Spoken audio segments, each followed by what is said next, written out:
বিসমিল্লাহির রহমানির রহিম। সম্মানিত দর্শক, আপনারা যে যেখান থেকে দেখছেন সকলকে আন্তরিক শুভেচ্ছা ও অভিনন্দন। সাথে আছি আমি মোহাম্মদ মনিরুজ্জামান।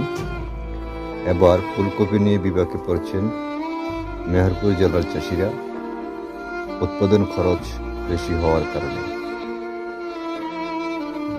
দর্শক, ফুলকপি নিয়ে চরম বিপাকে পড়ছেন মেহেরপুর জেলার সাধারণ চাষিরা। মূলধন হারাতে বসছে চাষিরা। আগামীতে নতুন ফসল আবাদ করবেন কিনা তা নিয়েও পড়ছেন দুশ্চিন্তায়। যেহেতু সবকিছুর দাম বেশি, সেহেতু চাষিরা আশাবাদ ছিল ফুলকপির দামও বেশি হবে, কিন্তু না, দেখা গেল ভিন্ন চিত্র। সবকিছুর দাম ঠিক থাকলেও কমে যায় সবজির দাম। আমাদের বাংলাদেশের বর্তমানে একটাই সমস্যা, কোনো কিছুর দাম বাড়লে বেশি বাড়ে, আবার দাম কমলে চরম কমে যায়।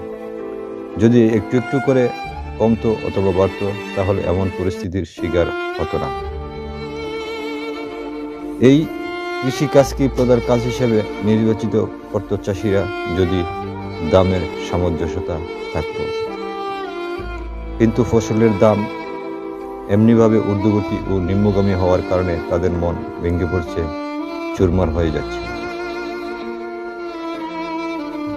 সাধারণত এই ক্ষতির দায়ভার নিবে কে, এই প্রশ্নটি থেকেই যায়। গ্রামের সাধারণ কৃষক এত কিছু বুঝে না। তারা চায় কৃষি চাষ করে তাদের ন্যায্য দরটুকু যেন পায়। গত বছরের তুলনায় এবছর প্রায় 3 গুণ ফলন হয় এই অঞ্চলে। এবছর প্রচণ্ড শীত ও আবহাওয়া অনুকূলে থাকায় আশানুরূপ ফল হলেও বাজার মূল্য না পাওয়ায় হতাশ চাষিরা।